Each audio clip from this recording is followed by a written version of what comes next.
वेलिसिया की बादशाही में सरसब्ज जंगलों और घूमती हुई पहाड़ियों के दरमियान बसी हुई एक अफसाना देहातियों के दरमियान एक पुरस्कार मखलूक के बारे में सरगोशी करता है जिसे राकुशस कहा जाता है। कुछ ने इसकी खौफनाक शक्ल के बारे में बात की, जबकि दूसरों का ख्याल है कि ये जादुई ताकतों का मालिक है। इसके बावजूद कहा गया कि ये मखलूक बहुत से नहीं बल्कि तन्हाई से पैदा हुई है।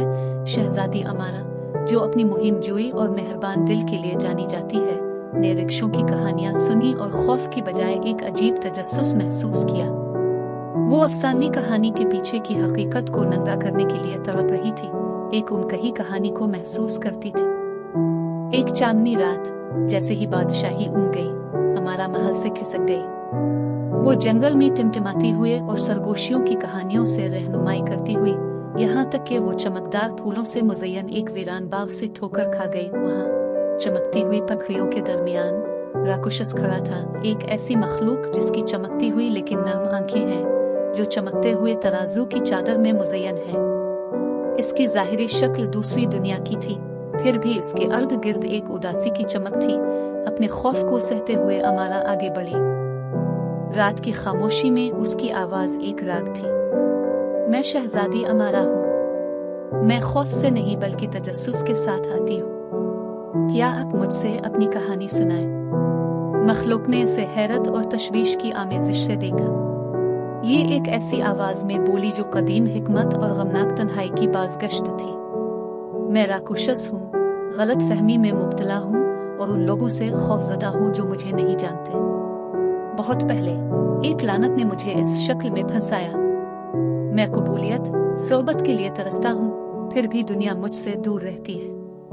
अमारा के हमदर्द दिल में हलचल मच गई। आपकी तारीफ इस लानत से नहीं होती जो आपको बांधती है।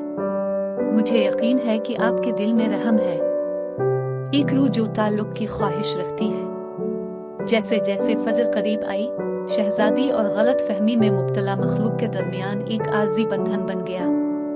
अमारा हर रात बाग का दौरा करती, रिक्शों के साथ कहानियां और हंसी बांटती।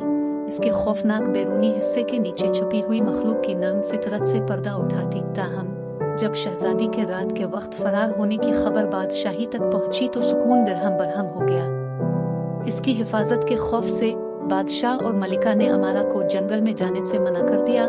इसके बंधन से बेखबर अपने नए दोस्त की मदद करने के लिए पुरज़्म अमारा ने एक मंसूबा बनाया। उसने अपनी बहनों को जमा किया, दूसरी शहजादियां जो अपनी बहादुरी के लिए जानी जाती हैं, और उन्होंने मिलकर बादशाही को कायल किया कि राकुशस को गलत फहमी हुई थी। मुत्तहिदा शहजादियों और देहातियों ने गुरु में एक शानदार जश्न का एहतमाम किया, जिसमें रिक्शों को अंधेरे की मखलूक के तौर पर खौफजदा होने की बजाय एक दोस्त के तौर पर इज्जत देने की दावत दी। खुशगवार गानों और चमकदार मुस्कुराहटों के दरमियान वो लानत जिसने राकुशस को बांधा था खत्म होना शुरू हो गया, जिससे खौफनाक वजूद नहीं बल्कि एक खैर खारू का पता चलता है। गांव के लोग जो कभी होशियार थे, अब इस मखलूक को अपनी बरादरी के एक हिस्से के तौर पर कबूल कर चुके हैं। गुरु के दिल में नई दोस्ती के दरमियान शहजादी अमारा और राकुशस शाना बशाना खड़े थे, जो समझ और कबूलियत की ताकत का सबूत है। ये साबित करता है कि हकीकी खूबसूरती सिर्फ ज़ाहिरी शक्ल में नहीं बल्कि रूह के अंदर है।